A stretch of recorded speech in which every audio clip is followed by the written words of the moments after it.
สำหรับบัมรู้ทีหลังคือบัมมารู้โปรเจกต์นี้ก่อนว่าแบบโอเคพี่อุ้มมีโปรเจกต์นี้เพราะว่าเขาได้ตัว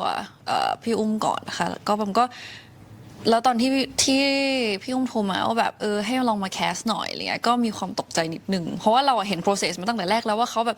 มีเรื่องนี้เรื่องเราเป็นแบบนี้นะแล้วก็แบบเดี๋ยวจะเอาใครแบบจะชวนใครมาแคสดีนึกถึงใครบ้างอะไรเงี้ยค่ะแล้วแบบวันหนึ่งที่เขาโทรมาแล้วก็แบบฮะแบบเราเห็น process นี้มาแต่เราไม่ได้คิดว่าเราจะต้องเอาตัวเราเข้ามาอยู่ในแบบโปรเจกต์นี้ด้วยเนี่ยก็ตกใจนิดหน่อย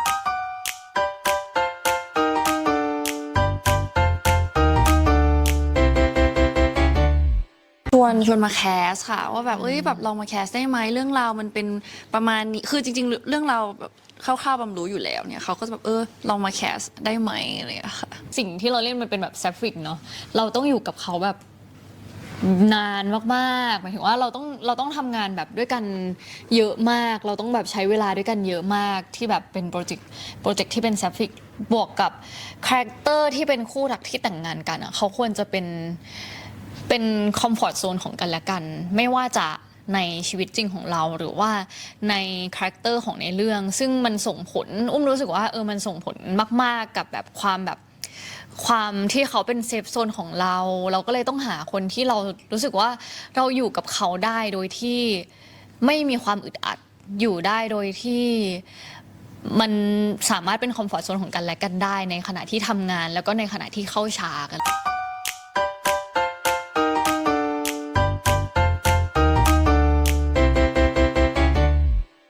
เปลี่ยนไปจากเดิมไหมคิดว่าไม่ได้เปลี่ยนไปจากเดิมแต่รู้สึกว่ามันเหมือนแบบเติมความคิดหมายถึงว่าเติมพลังให้เราเชื่อมั่นในความรักเพิ่มขึ้นอะไรเงี้ยค่ะเพราะว่าเราก็ได้เห็นเลยอะไรเงี้ยค่ะก็รู้สึกว่าเหมือนแบบได้เติมพลังได้พลังบวกในด้านความเชื่อมั่นในด้านความรักค่ะมันไม่ได้ถึงกับเปลี่ยนไปขนาดนั้นคือความรักของไออุ่นกับภาพฝันมันทำให้เราเห็นว่าความรักอ่ะมันคือสิ่งที่ดีในชีวิตมันคือความรักของเขาก็ทำให้เราเห็นว่าคือจากอุ้มอาจจะเป็นคนแบบใหม่มากๆที่เรารู้สึกว่าชีวิตนี้ไม่จำเป็นต้องแต่งงานก็ได้ถ้าเราแบบไม่รู้สึกว่ามันโอเคอะไรเงี้ยแต่ความรักของเขาสองคนมันทำให้เรารู้สึกว่าเฮ้ยจริงๆการที่เราได้แต่งงานกับใครสักคนได้ใช้ชีวิตในฐานะคู่ชีวิตกับใครสักคนไปแบบนานๆอะไรเงี้ยมันคือสิ่งที่ดีมากๆเลยมันคือสิ่งที่ถ้าเรามีมันก็คงจะดีมากๆเหมือนกันเนี่ยมันทำให้เราเชื่อมั่นในความรักมากขึ้นทำให้เรารู้สึกว่าสิ่งนี้มันคืออีกพาร์ทหนึ่งของชีวิตที่เรารู้สึกว่าเราก็อยากจะเผชิญมันเหมือนกันค่ะ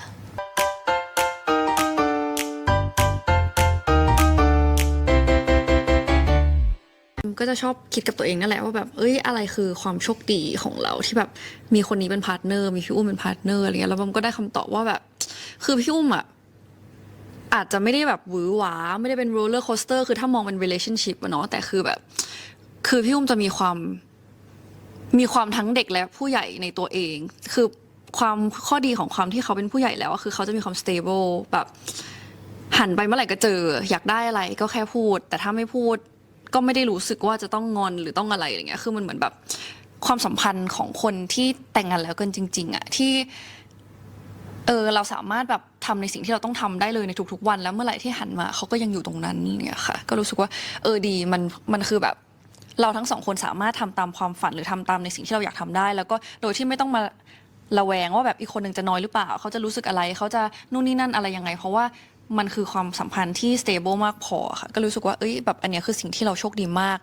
ที่ได้เขาเป็นพาร์ทเนอร์ก็สิ่งที่เรารู้สึกว่าโชคดีที่เป็นเขาคือเหมือนคือแบมอะเป็นคนที่สามารถพูดได้เลยตรงๆแบบไม่ถ้าเป็นแบบกับคนอื่นเราอาจจะต้องแบบระวังมากหน่อยแต่ด้วยความที่เหมือนเราสนิทกันอยู่แล้วเราได้ใช้เวลาด้วยกันเยอะมากๆแล้วเหมือนแบบพอเรารู้จักกันเยอะมากๆมันเลยทำให้รู้ว่าทางอุ้มและแบมเป็นคนไม่ได้เก็บแบบทุกสิ่งมาคิดเล็กคิดน้อยถ้าเราโอเคกับอะไรหรือไม่โอเคกับอะไรอย่างเงี้ยเราสามารถคุยกันได้เลยแบบตรงๆซึ่งสิ่งเนี้ยมันเอาจริงๆมันหาได้ยากจากทุกๆความสัมพันธ์เราไม่ได้เจอทุกๆคนที่เราสามารถแบบพูดได้โดยที่เขาเองจะไม่โกรธเราหรือเขาเองจะไม่ได้แบบคิดเล็กคิดน้อยแล้วเราเองก็จะไม่ได้รู้สึกว่า รู้สึกผิดจังเลยที่เราพูดความต้องการนี้ออกไปหรืออะไรอย่างเงี้ยเรารู้สึกว่าสิ่งนี้มันน่ารักมากที่เราเจอในตัวเขาแล้วเรารู้สึกว่าโชคดีมากที่แบบเป็นเขาที่มาเป็นแบบพาร์ทเนอร์ในการแสดงของเราค่ะ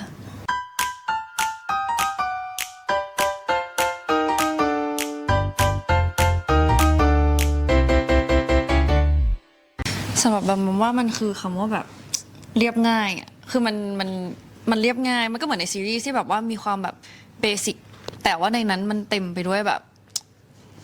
ความรู้สึกแล้วก็ดีเทลทุกอย่างที่ไม่ต้องพูดให้คนอื่นไม่ต้องพูดก็ได้ แต่ว่าคนก็อื่นก็เห็นว่าแบบเฮ้ยความเรียบง่ายเนี้ยมันคืออะไรอย่างเงี้ยค่ะ ก๋วยเตี๋ยวน้ำใส อันนั้นหนึ่งคำเหรอ อ้าวก็มันคือหนึ่งคำว่าก๋วยเตี๋ยวน้ำใส รู้สึกว่าคือมันเป็นความสัมพันธ์ที่กินได้ทุกวัน คือก๋วยเตี๋ยวน้ำใสมันเป็นอะไรที่มันง่ายใครๆก็กินได้แล้วรู้สึกว่าสิ่งนี้มันอุ่นท้องอ่ะเวลากินแล้วมันรู้สึกแบบสบายท้องแล้วมันก็ไม่ได้หนักเกินไป ไม่ได้กินแล้วไม่อิ่มอะไรเงี้ยเรารู้สึกว่าความสัมพันธ์เรามันเป็นแบบนั้นแหละค่ะก๋วยเตี๋ยวน้ำใส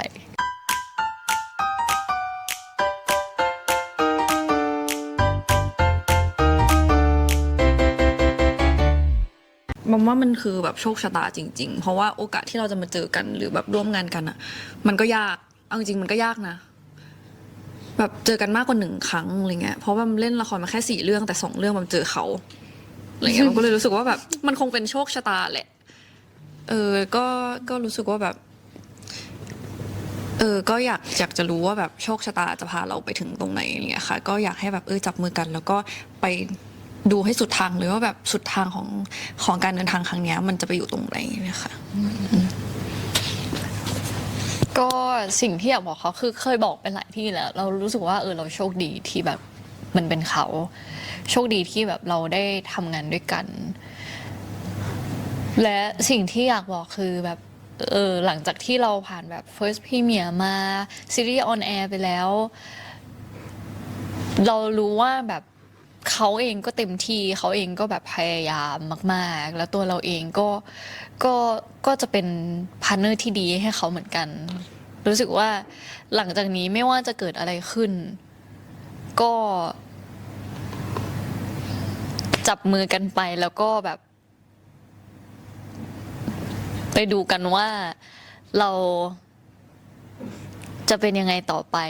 แล้วก็ทำให้มันเต็มที่ไปด้วยกัน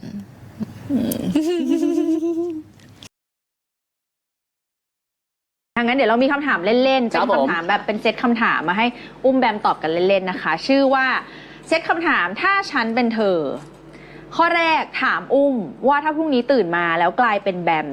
สิ่งที่อยากลองทำที่สุดถ้าเป็นแบมคืออะไร สิ่งที่อยากทำที่สุดก่อนหน้านี้ก็เคยตอบไปว่าอยากพาแบมไปนวดใช่ไหมเพราะว่าเขาเป็นคนแบบไม่ชอบอยู่ จริง นิ่ เห ง รอ ๆใช่ อันนี้กดได้ฮะใช่กดได้ กดได้ แต่ครั้งนี้อุ้มจะลองใช้ energy แบบแบมคือเขาเป็น ambivert คือเขาเป็นแบบตรงเกือบตรงกลางระหว่าง introvert กับ extrovert แล้วในวันนั้นมีเลิกงานแล้วเขาก็ยังไปวิ่งที่สวนลุมเต้นแอโรบิกที่สวนลุมโดยที่หน้าผมยังเต็มอยู่ เรารู้สึกว่าเราอยากจะลองใช้ energy แบบเขา ทำไมอ่ะแล้ว energy แบบอุ้มเป็นยังไงอ่ะ ถ้าเลิกงานอุ้มว่าคงกลับบ้านอุ้มจะไม่ไปเต้นแอโรบิกด้วยหน้าผมที่เต็มขนาดนั้นที่สวนลุม แล้วอยากรู้ว่าทำไมต้องรอให้มาเป็นบำก่อนทำไมไม่ทำตอนที่เป็นตัวเองเลย ก็ทันนะตอนนี้ energy ตัวเองมันยังไม่สามารถทำได้ แต่ถ้าสมมติว่าได้พรพิเศษ พี่แบมถ้าสามารถเป็นพี่อุ้มได้1 วัน จะลองแต่งตัวยังไงสไตล์ไหน เพราะอะไรถ้าสมมติวันนี้ตื่นมาเป็นอุ้ม เราอยากจะแต่งตัวสไตล์ไหนที่ไม่ใช่สไตล์ของอุ้ม ผมอยากแต่งคอสเพลย์ อ่า แบบสนุกเป็นตัวการ์ตูนในแบบแอนิเมะอะไรอย่างเงี้ยค่ะพอรู้สึกว่าแบบพี่อุ้มเป็นคนแบบตากลมๆอ่ะคือเวลาแบบถ้าเอามาแต่งแล้วมันน่าจะน่ารักดีอย่างเงี้ยค่ะ สมมติว่าต้องเลือกสัก1 ตัวจะคอร์สพี่อุ้มเป็นอะไร โคนัน โดเรมอน โคนันก็ทา โคนัน โค กำลังจะตอบเลยค่ะ เป็นนิโคลโรบินแล้วกัน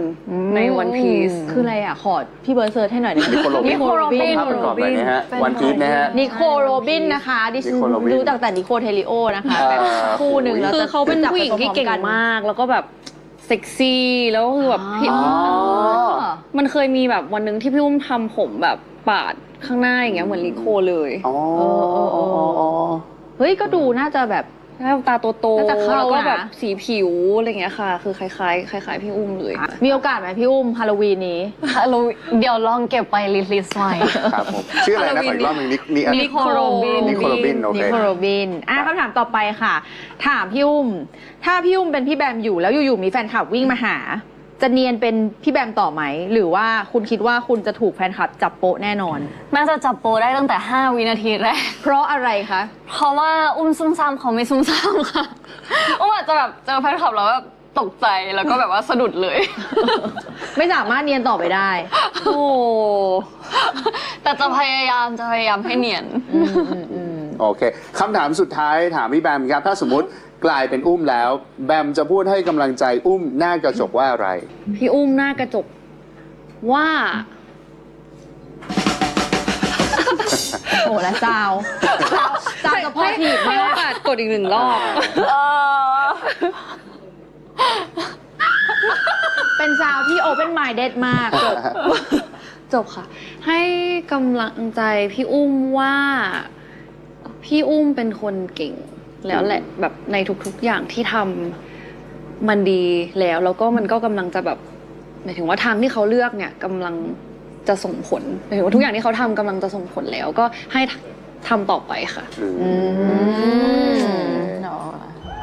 อ๋ออันนี้กดถูกนะอันนี้กดถูกนะมันมีเขียนไว้ไหมฮะ มีค่ะ โอเค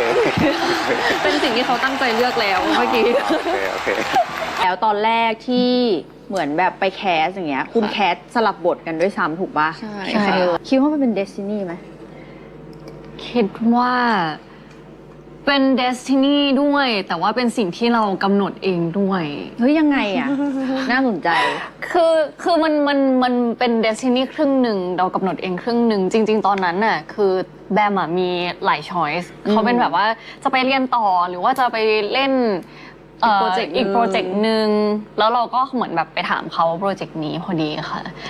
แล้วตอนที่ไปตอนแรกอะคืออุ้มอะยังไม่ได้เขายังไม่ได้ฟิกซ์ว่าอุ้มจะเล่นเป็นแบบไออุ่นหรือพาฝัน แล้วก็แบบว่าเหมือนเขาก็ถามว่าอยากให้คนที่เราอยู่ด้วยเราสบายใจเลยนึกถึงเขาแล้วก็ให้เขามาลองแคสดูอะค่ะ ซึ่งตอนนั้นเขาก็ยังไม่ได้รับปากด้วยนะว่าจะเล่นให้ไหมต่อให้แคสได้อะไรเงี้ยแต่ว่าเหมือนแบบนะแคสตอนแรกเหมือนทีมก็ยังรู้สึกว่าเอ้ยเพราะว่าแบบมาแคสเป็นไออุ่นก่อนแล้วอุ้มเป็นพาฝันทีมก็รู้สึกว่ามันยังไม่ใช่เคมีที่แบบเขาต้องการ ยังไม่ใช่คาแรคเตอร์ที่เขาแบบอยากได้ทีนี้มันก็ผ่านไปสักแป๊บหนึ่งก็ยังแคสต่อแล้วอุ้มก็บอกว่าขอให้แบบลองแคสอีกรอบได้ไหมเพราะว่าเรารู้สึกว่าถ้าเป็นเขาอะมันดีมันสบายใจ แล้ว รู้ คุ สึ ณ ก คนไปขอเลยเหรอ ก็ถามทีมค่ะว่าแบบเป็นไปได้ไหมถ้าให้เขาลองมาแคสอีกรอบนึงเพราะว่าตอนนั้นมันก็ยังไม่ได้ระบุว่าอุ้มจะเป็นใคร ค่ะ อยู่ดีอุ้มก็เลยบอกว่างั้นลองสลับบทให้ได้ไหมคะอะไรเงี้ยก็เลยลองมาแคสแล้วเขาก็โอเค ทุกคนก็โอเคค่ะ เดสตินีเหมือนกันนะถ้าแบมไม่ได้กลับมาแคสอีกรอบอ่ะ มันก็อาจจะเป็นคนอื่นเนาะ ใช่ค่ะ คราวนี้เรื่องราวมันเริ่มต้นขึ้นจากการที่คุณแบบเปิดมาคือคุณแต่งงานกันแล้ว คุณเป็นคู่ชีวิตกันแล้ว แล้วก็ดำเนิน ไม่ใส่ใจอะไรแบบนี้แหละอย่างเงี้ยนะประมาณนั้นอ๋อ แล้วถ้าเป็นอุ้มแบมในชีวิตจริงอ่ะเกิดเหตุการณ์แบบนี้คุณจะดิวยังไง ถ้าสมมติว่าอีกฝั่งเขาลืมในสิ่งที่เราคิดว่ามันเป็นเรื่องเล็กๆ มันไม่น่าจะลืมเนี่ย ผมพูดเลย พูดเลยว่าแบบทำไมอ่ะ ก็คือเป็นเหมือน ทำไมถึงลืม เป็นเหมือนในเรื่องเลยปะก็คือพูด ไม่ก็ เลย คือพาฝันเขาเหมือนในเรื่องอ่ะเขาไม่ค่อยพูดเพราะว่ามันจะเป็นช่วงที่เขาแบบทำงานหนักกันทั้งคู่แล้วเลยไม่ได้คุยกันเลยเก็บไว้จนมันระเบิดออกมาเนี่ยค่ะ แต่ผมจะไม่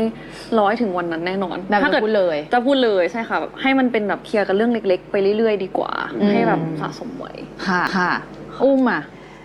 เป็นคนพูดเลยเหมือนกันค่ะ ก็ไม่เป็นคนไม่รอให้ปัญหามันกลายเป็นแบบปัญหาใหญ่อะ แล้วคุณเคยชวนเขาไปไหมคุณแบมที่คุณ ไปไหน สวนลุม อุ้มเขาบอกว่าแบบทำงานเสร็จแล้วไปสวน เขา ลุม ไป อะไร ทุก เงี้ย ที่ค่ะ แล้วเขาว่าไงอ่ะ เขาจะมีเหตุผลดีๆเสมอ เช่น ถ้าเป็นกิจกรรมทางน้ำเขาก็จะบอกว่าเขาไม่ชอบเปียก อ๋อ หรือแบบถ้าเป็นแบบ แอโรบิก กิจกรรมกลางแจ้งเขาก็จะแบ อา บ ราบิกคนเยอะ ถ้ามี เป็นอินโทรเวิร์ดด้วย เขา อารา จะ บิกคนเยอะ เขาจะมีเหตุผลดีๆเสมอ ก็คือเราก็จะโอเคยอมก็ได้อย่างเงี้ยนะ จริงๆอุ้มชอบทำอะไรอ่ะ จริงๆ ถ้าไปแบบคลาสอะไรพิลาทิสได้คลาสได้ออกกำลังกายที่มันเป็นแบบในคลาสอะได้ อินดอร์ใช่ค่ะ แต่ถ้าต้องเจอคนเยอะๆ ต้องเปียกต้องร้อน อาจจะเป็นช่วงหมายถึงว่าถ้าช่วงที่แบบว่าเราทำงานเยอะๆ เจอคนเยอะๆอยู่แล้วอะไรเงี้ยก็ยังไม่ได้ทำสิ่งนั้น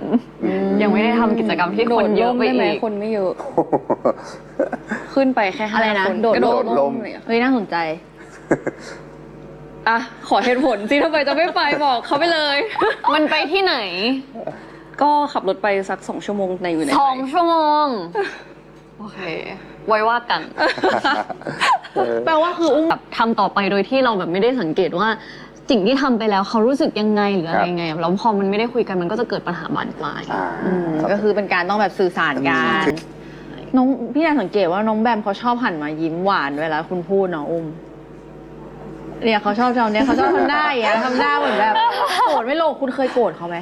ยังค่ะยังไม่เคยโกรธ ยังไม่เคยงอนกัน เคยไหม ไม่เคยค่ะ จริงหรือเปล่า อ้าว วิเคราะห์ก่อน ยังไม่เคย ยังไม่เคย ใช่ ใช่ เพ เพ ราะ ราะอุ้ยอะไรจริง เพราะว่าเราคุยกันตลอด ใช่ นะคะแบบมีอะไรก็คุยเลยถ้าอันนี้แบบเริ่มแบบรู้สึกว่าเอ้ยถ้าเกิดไม่พูดแล้วเดี๋ยวเขาจะไม่โอเคหรือเราจะไม่โอเคอย่างเงี้ยก็คุยเลยค่ะ ท่านรู้แบบทีมงานของเราเนี่ยทำไมชื่อเกมคุณแบบดู เดี๋ยวเรา ฟิก มี ชั่นอย่างนี้ บททดสอบภารกิจรักมาให้คุณ2 คนนะเลยว่าคุณเลือกวิชาคนรัก101ชุดที่1หรือชุดที่2อ่ะใครจะเลือกชุดที่1ใครจะเลือกชุดที่2อันนี้ชุดที่1นี่ชุดที่2 ชุดที่2เลยค่ะ โอเค โอเค เริ่มจากน้องอุ้มถามน้องแบมก่อน อุ้มถามแบม6 ข้อถามตามนั้นได้เลยครับ เรียงไปเลยนะคะ ใช่ ต้องอ่านตามนี้ด้วยใช่ ตาม ไหมคะ นี้ ตามนี้เลยครับ เป๊ะ โอเค ถ้า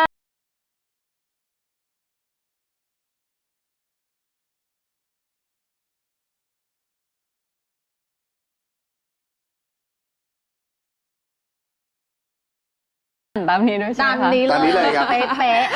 โอเค ถ้าเขาลืมวันเกิดเบฟจะโกรธเขาไหม โกรธเอ้า ๆก็ได้อ่ะ โกรธสิ แล้วต้องง้อยังไงอ่ะ ปีหนึ่งมีครั้งเดียว ต้องง้อยังไง ใช่ก็ต้องงอยังไงถ้าลืม อ้าวนี่เป็นคำถามเหรอ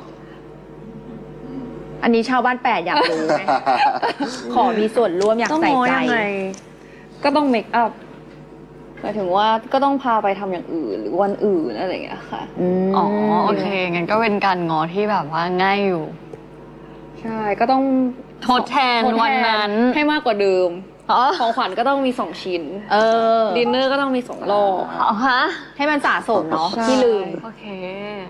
โอเค ข้อ 2 ค่ะ ต่อเลย จะไม่ลืม จำไว้ ข้อที่ 2 แล้วถ้ามีคนมาจีบเขา ที่รักจะทำยังไงคะ คนนั้นจะต้องข้ามศพไปก่อน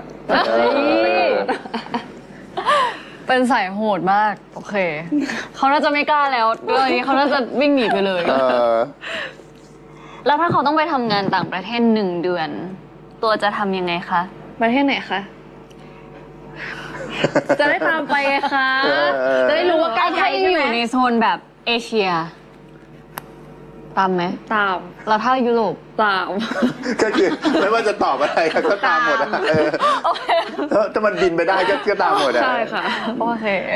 ก็เป็นสิ่งที่ดีจะได้ไม่ห่างกันเลย แล้วตามไปแล้วอยู่นานไหมล่ะ หรือว่าไปเช้าเย็นกลับ ก็เท่าที่ไปได้ค่ะหมายถึงว่าถ้าสมมติเคลียร์งานได้3 วันก็ไป3 วันอย่างเงี้ย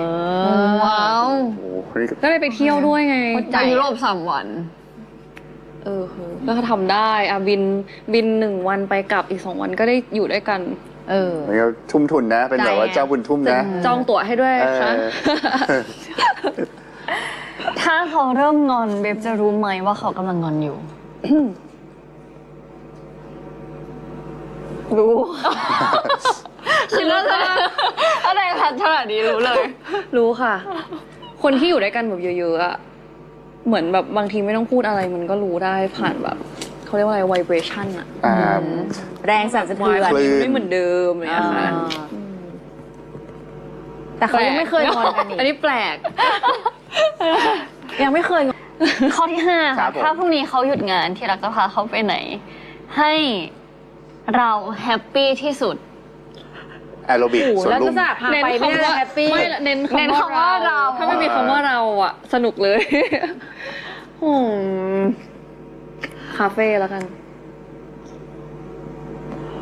ทำไมถึงเป็นคาเฟ่อะคะ เขาชอบไปคาเฟ่ค่ะ อ๋อ เอาจะไปไหนอะแต่ไม่ใช่อยากไปไหน อ อะ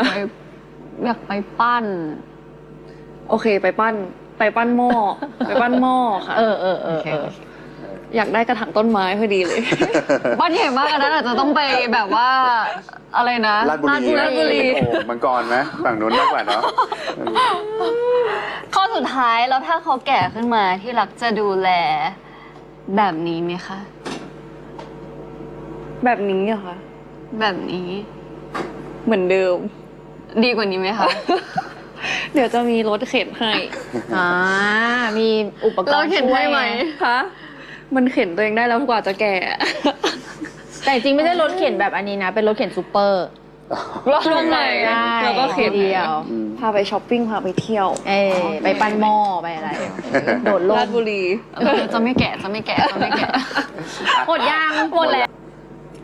ถ้าเขานอนฝันร้ายละเมอตอนกลางคืนที่รักจะทำยังไงคะ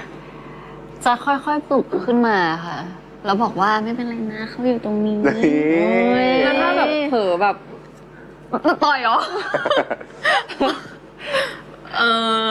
ก็ปลุกขึ้นมาอยู่ดี แล้วบอกว่าใจเย็นๆนะ มันไม่มีอะไร คนที่เธอต่อยคือเราเอง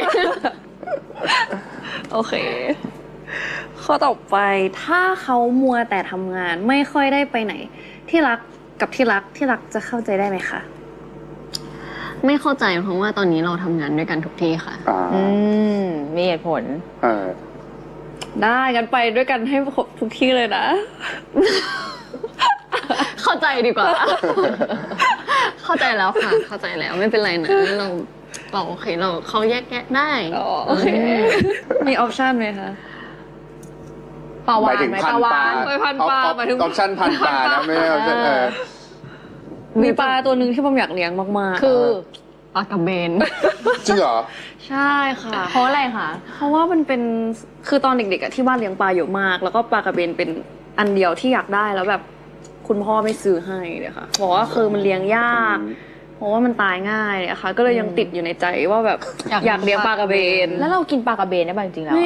ไม่ ปลากระเบนมันกินได้เหรอ ไม่รู้ เขา ได้ปะ มีคน มันมีที่กินได้ เฮ้ย ญี่ปุ่น ไงอิซากายะไงที่ปลากระเบนย่างไง เออ ใช่ก็ไม่กิน อ๋อ เอา ปลากระเบนกินได้ คงไม่ได้กินแต่ก็เคย3ไหมข้อ ข้อสี่ ข้อ สิ 4 ในวันที่เขาเหนื่อยๆที่รักอยากบอกเขาว่าอะไรคะ บอกว่าไม่เป็นไรนะเหนื่อยก็พักได้ ที่รักเก่งมากๆแล้วค่ะ แล้วจะได้กินขนมหรือเปล่า เดี๋ยวสั่งมาให้เต็มโต๊ะเลย โอเค ทุกสิ่งที่อยากกิน โอเค โอเค ที่รักคะถ้าใส่เสื้อคู่ไปเที่ยวกันอยากใส่เสื้อแบบไหนคะ ถ้าเป็นที่รักจะไม่ใส่เสื้อคู่หรอกค่ะ ทำไมอ่ะ จริงๆแมทชิ่งสีได้แมทชิ่งสี แค่สี ใช่ แต่แบบเป๊ะๆเหมือนกันเลยแบบเป็นทวินเลยไม่เอา มันก็จะเหมือนฝาแฝด ก็เหมือนฝาแฝดแค่ทุกวันนี้ทุกคนก็บอกว่าเราแบบหน้าเหมือนกันแล้วเราจะเป็นฝาแฝดกันยังค่ะ เหลืออีกข้อหนึ่งข้อสุดท้ายที่รักคะสิ่งที่อยากได้ยินจากเขาที่สุดคือคำว่าอะไรเขาจะพูดให้ฟัง สิ่งที่อยากได้ยินที่สุดคือ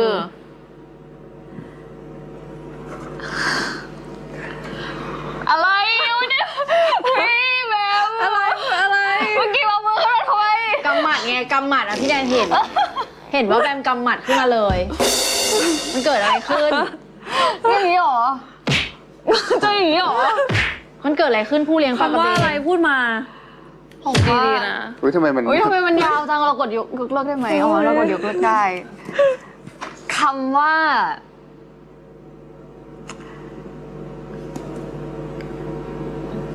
อะไร คำว่ารักเพราะว่าเขาไม่ค่อยแสดงออก คนทำถามว่าอะไรนะ คือคำว่าอะไร อยากได้ยินคำว่าอะไร อยากได้ยินคำว่าอะไร เดี๋ยวจะพูดให้ฟัง อ๋อ ใช่ เขาอยากได้ยินคำว่ารักกับคุณ ใช่เพราะว่าแบบตั้งแต่เรารู้จักกันมาแบบไม่เคยพูดอะไรแบบนี้เลย ใช่เราไม่ค่อยพูดเราเป็นแบบดูที่การกระทำส่วนใหญ่เนาะ อยากได้ยินคำว่ารักใช่ไหม เราพูดเหรอ รัก แล้วพี่อุ้มเคยพูดไหม ไม่ค่อยเหมือนกัน เราไปว่าเขาเราก็ไม่ได้เป็นนะ อ่ะเดี๋ยวเรามีภารกิจต่อไป ครับ นะ ผม คะ มาเรื่องของกินกันบ้างดิได้กระดานเป็นที่เรียบร้อยแล้วใช่ไหม ครับ คำถามข้อแรกครับถาม เรา ว่า ถามเร็วตอบเร็วเนาะ ตอบเร็วนะ มา ไม่ฝ่ายบอกว่ากินอะไรก็ได้คิดว่าจะพาเขาไปกินอะไรดีเห็นแล้วนะพูดแล้วค่ะโอเคคำถามที่สองค่ะเมนูอาหารที่คิดว่าตัวเองกินแปลกที่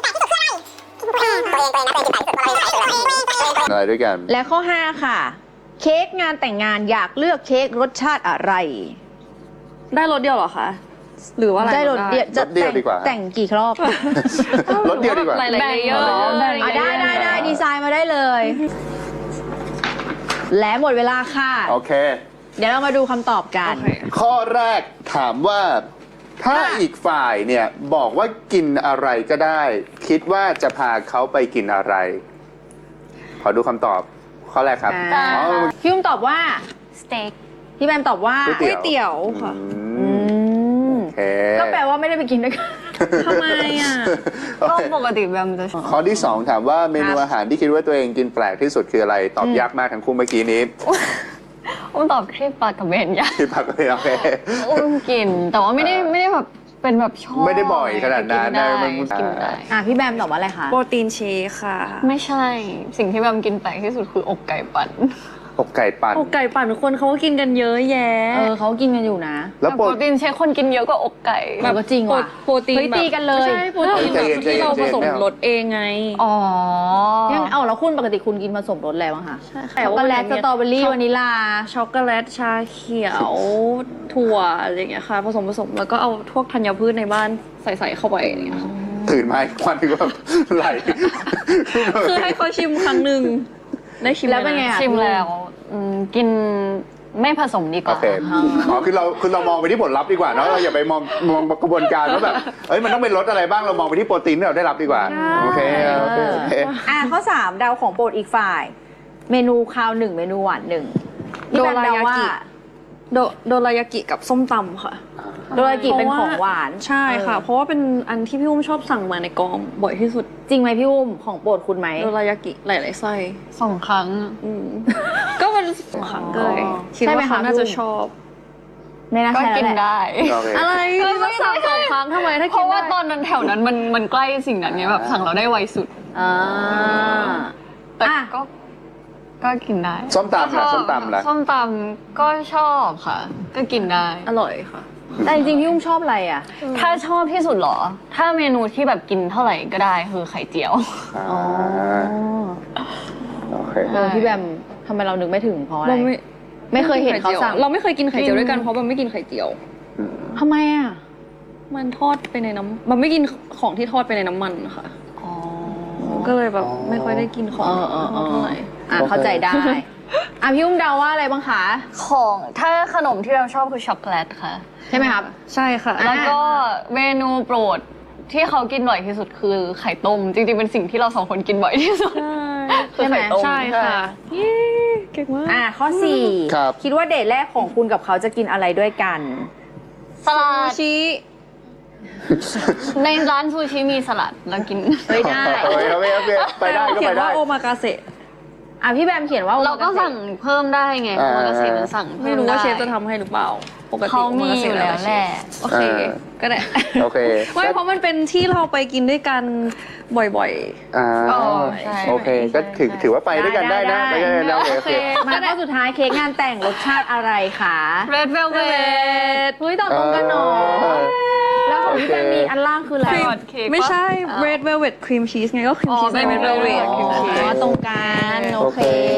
งั้นเราเป็นภารกิจต่อไป โอเคครับ แจกอุปกรณ์ค่ะ ไหนฮะ ข้อแรกค่ะ มีคนมาขอเบอร์แฟนเรา1 2 3ยกค่ะ เฮ้ย พี่อุ้มทำไมเปลี่ยนใจอ่ะ คิดว่าอาจจะเป็นแบบงาน ติดต่อเรื่องงานนะโอเคอ่ะคุณพอได้ดีโอเค สมมุติขอเบอร์แบบจีบเลย ก็ไม่ ขอ ได้ เบอร์ อยู่ แบบ ล้ว จีบใครจะโอเค อ่า ใช่ไหมใช่ ใช่ไหมแนนมึงไม่น่าถามเล เอย ข้อต่อไป ข้อ ค่ะ ต่อไปครับ แฟนดีใจกระโดดกอดเพื่อน ดีใจมากหันไปกระโดดกอดเพื่อน 1 2 3 อ้าว อ้าว เฮ้ยทำไม จริง พี่ เหรอ แบงค์ไม่โอไม่ค่อยโอเค ไม่รู้ไม่ค่อยชอบแบบ ไม่ชอบ เขาดีใจทำไมเขาไม่กระโดดกอดเราอะ อันเนี้ย เฮ้ยจริง อันนี้ดีอันนี้คำถามดีอันนี้คำถามดีทำไมดีใจไม่กระโดดกอดเรา อ๋อถ้าอยู่ด้วยกัน เพราะว่า ก่อนเรา ถ้าเราเห็นเนี่ยโอเค เราเห็นเหตุการณ์แสดงว่าเราก็ต้องอยู่ในเหตุการณ์ถูกไหมเขาจะอันนี้มีเหตุผลนะ แล้วอันนี้โอเคเพราะอะไร ไม่รู้มันอาจจะเป็นแบบโปรเจกต์ที่เขาทำกับ อืม เพื่อนๆ แล้วมันสำเร็จขึ้นมาหรือเปล่า โอเค อยู่ที่ว่าเรื่องนั้นเป็นเรื่องอะไร อันนี้ก็มีเหตุผลเหมือนกันโอเค แล้วก็ ก็เป็นอย่างนี้นะ ข้อต่อไปค่ะ แฟนขอกลับไปเจอคนเก่า10 นาที โอ้โหอันนี้ไม่ต้องเดาเลย 1 2 3 ยกค่ะ โอ้โห ไม่โอเคไม่โอเค นาทีเดียวก็ไม่โอเคเนาะ ถ้าไปด้วยกัน แค่ขอก็ไม่ได้แล้ว โอเค make sense นะโอเคข้อที่ 4 ครับ มีคนชมแฟนเราว่าสวยจังเลยต่อหน้าเรา 1 2 3 ยกค่ะ โอเค ได้ โอเค เดี๋ยวไปกันเร็วนิดนึงเนาะเพราะว่า อ่าฮะ เดี๋ยวมีอีกภารกิจหนึ่งข้อ คอนเทนต์ที่เขาเล่ามานะครับ ข้อสุดท้ายค่ะ แชทของแฟนมีคนส่งฝันดีนะมาให้ก่อนนอน ไม่โอเค ไม่โอเคนะ แปลกๆไหม อ่า แปลกๆนะคะ สมมุติว่าวันนี้คนรักของเราที่อยู่ข้างๆเราเหนื่อยมากเป็นวันที่เขารู้สึกเขาดาวกับชีวิตมากๆ ในฐานะคนรักกัน อันนี้แบบเป็นบทบาทสมมุติเนาะเรา ถ้าเป็นวันปกติที่แบบอยู่ข้างนอกจะแบบ เป็นแบบ POV เลยแสดงให้ดูเลย วันนี้อุ้มเฟลมาก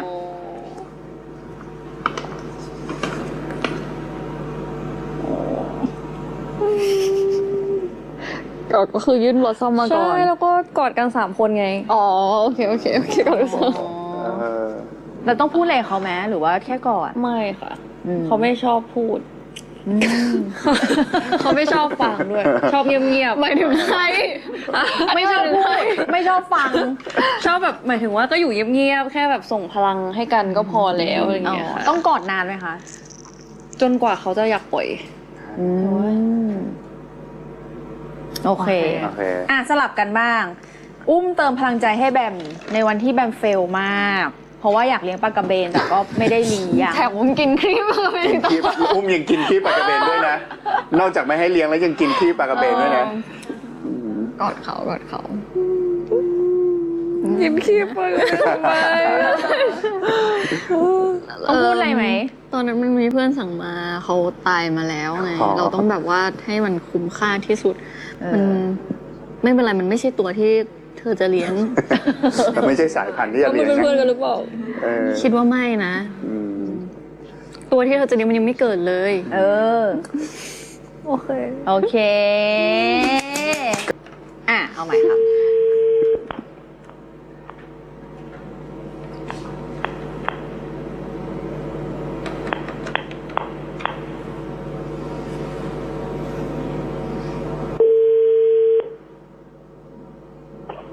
ฮัลโหลค่ะ สวัสดีคุณจ๋าค่ะ สวัสดีค่ะ สวัส สวัส ดี ดี ค่ะ ค่ะ คุณจ๋าอุ้มกับแบมนะคะ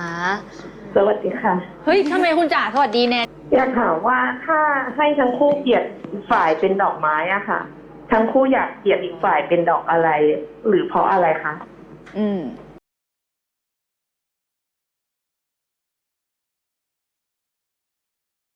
เคยคิดว่าพี่อุ้มเหมือนกับดอกเข็ม เพราะเป็นครู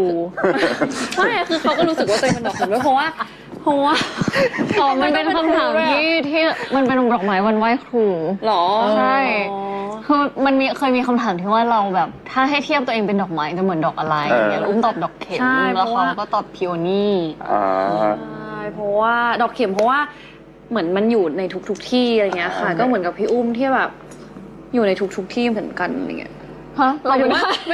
ใน สไปเดอร์แมนเนี่ยเหมือนคนที่สตาร์ทกับสไปเดอร์แมนเหมือนกัน ผล นะ ในแบบหมายถึงว่าเขามีผลงานที่เยอะมากๆแบบเปิดเรื่องนี้ก็เจอเรื่องนั้นก็เจอ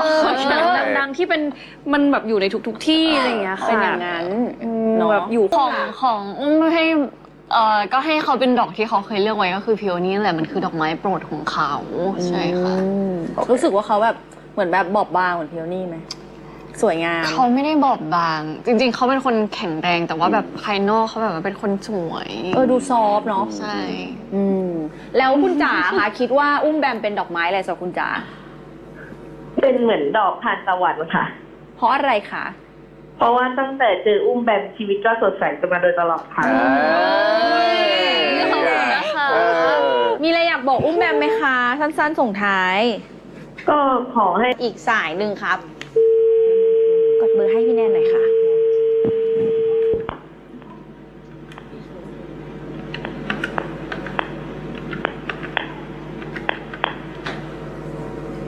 สายสุดท้าย เป็นสาย โทนน่ากลัวนะ ฮัลโหลสวัสดีครับ สวัสดีค่ะคุณสกาย อุ้มกับแบมนะคะ ครับสวัสดีครับ เอ้ย คุณสกายโทรมาจากแถวไหนคะเนี่ย